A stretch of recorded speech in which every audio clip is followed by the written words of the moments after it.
அவர் வஸ்திரங்களை கழற்றி சிவப்பான மேலங்கியை அவருக்கு உடுத்தி, இது அவமானத்தினுடைய உச்சமான காரியமாயிருக்கிறது.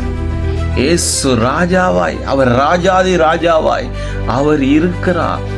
அவர் ராஜாதி ராஜாவாய் இந்த உலகத்திலே வந்தார். அவர் ராஜாதி ராஜாவாய் அவர் மறுபடியும் வரப்போகிறார். அவர் இந்த உலகத்திலே அவர் ராஜாதி ராஜாவாய் அவர் வந்த பொழுது மனிதர்கள் அவரை பரியாசமாக ராஜாவாக இப்பொழுது நடிக்க வைத்தார்கள்.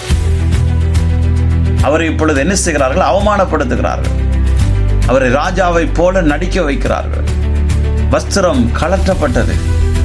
இயேசுடைய மரியாதை பறிக்கப்படுகிறது. சிவப்பு மேலங்கி அவருக்கு இப்பொழுது கொடுக்கப்படுகிறது. ராஜாவுடைய சின்னம் போல காட்டி பரியாசம் செய்கிறார்கள்.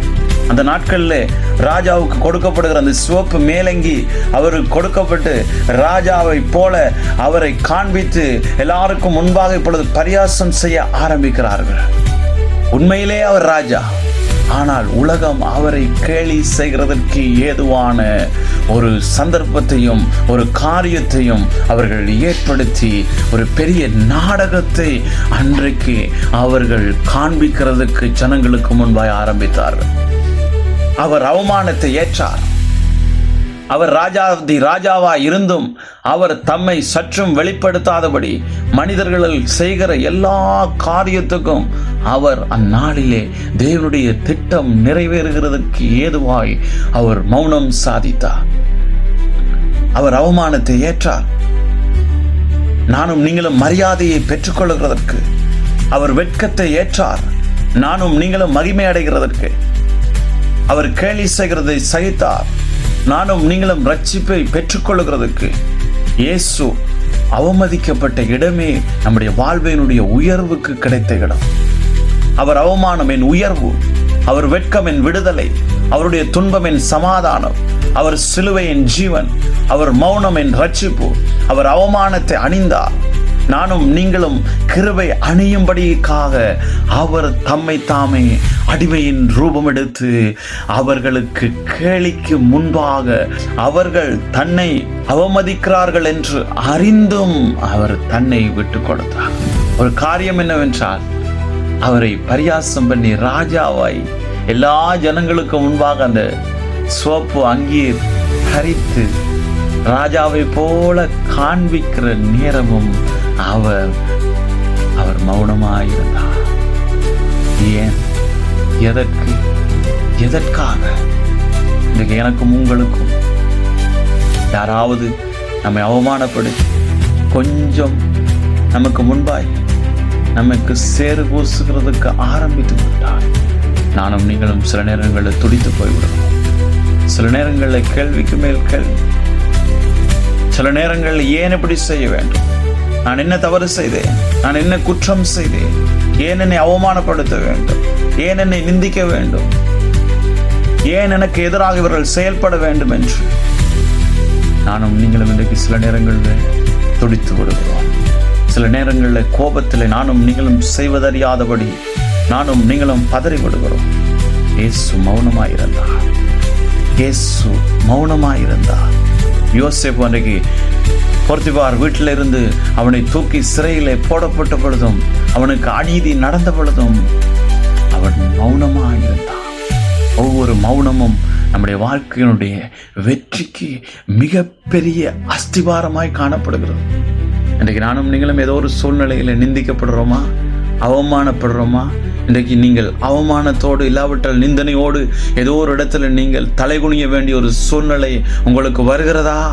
நீங்கள் இந்த இயேசுவை நம்பினதனால ஏதாவது ஒரு அவமானம், ஒரு நிந்தனை உங்களுடைய வாழ்க்கையில ஏற்பட்டிருக்கிறதா? தேவனுடைய திட்டம் நிறைவேறுகிறது என்றது அர்த்தமாகிவிடுகிறது. இன்றைக்கு நானும் நீங்களும் ஏதோ ஒரு இடத்துல அவமானத்தையும் நிந்தையும் சந்தித்து கொண்டிருக்கிறோமா? அவைகள் நல்லது. தேவனுடைய திட்டத்துக்கு நானும் நீங்களும் ஒப்பு கொடுத்து நானும் நீங்களும் அதற்கு காத்திருக்கிறோம் என்று அர்த்தம்.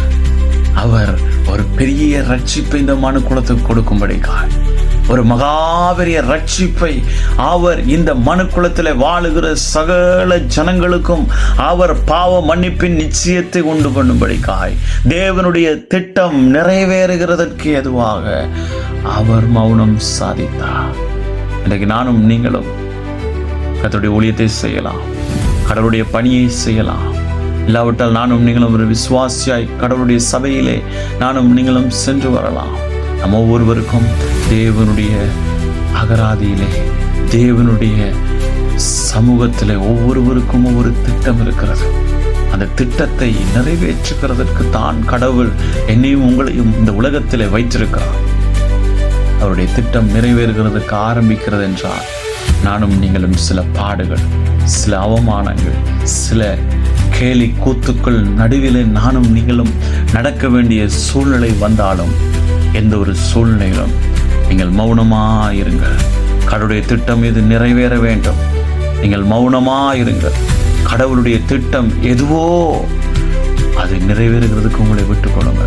இந்த சிலுவையை நம்பி நீங்கள் விட்டு கொடுக்க, நீங்கள் மௌனம் சாதிக்க, நீங்கள் அமைதியாய் கொதித்து எழாதபடிக்கு நீங்கள் அமைதியாய் இருக்கிறதை பார்த்து கடவுள் உங்கள் பக்கத்தில் உங்களுடைய வாழ்க்கைக்கு அவர் உதவி செய்கிறதுக்கு போதுமான தெய்வமாக இருக்கிறார். கிறிஸ்து அன்றைக்கு எனக்காகவும் உங்களுக்காகவும் அவர் அவமானப்பட்டார், அவர் நிந்தனையை சகித்தார், அவர் தோல்வியை மனதார ஏற்றுக்கொண்டார். இன்றைக்கு நானும் நீங்களும் அப்பேற்பட்ட ஒரு பக்குவ நிலைக்கு கடந்து வருகிறதற்கு இந்த சிலுவை தியான நாட்களிலே முன் வருவோம். கடவுள் தாமே உங்களை ஆசீர்வதிக்கிறதுக்கு அவர் போதுமான தெய்வமாக இருக்கிறார். கர்த்தர் தாமே உங்களை ஆசீர்வதிப்பாராக. தொடர்ந்து இணைந்திருங்க. எங்களுடைய யூடியூப் சேனலிலே தொடர்ந்து இதனுடைய முழு வீடியோ இருக்கிறது. நீங்கள் பார்த்து நீங்கள் இந்த சத்தியத்தை அறிந்து கொள்ளுங்கள். இது உங்களுடைய வாழ்க்கையில அனுதினமும் சிலுவை பற்றிய தியானம் நம்முடைய வாழ்க்கைக்குள்ளே சிந்தனையும் வெற்றியையும் கொண்டு வருவதற்கு எதுவாக இருக்கிறது. கர்த்தர் உங்களை ஆசீர்வதிப்பாராக. ஆமென், ஆமென், ஆமென்.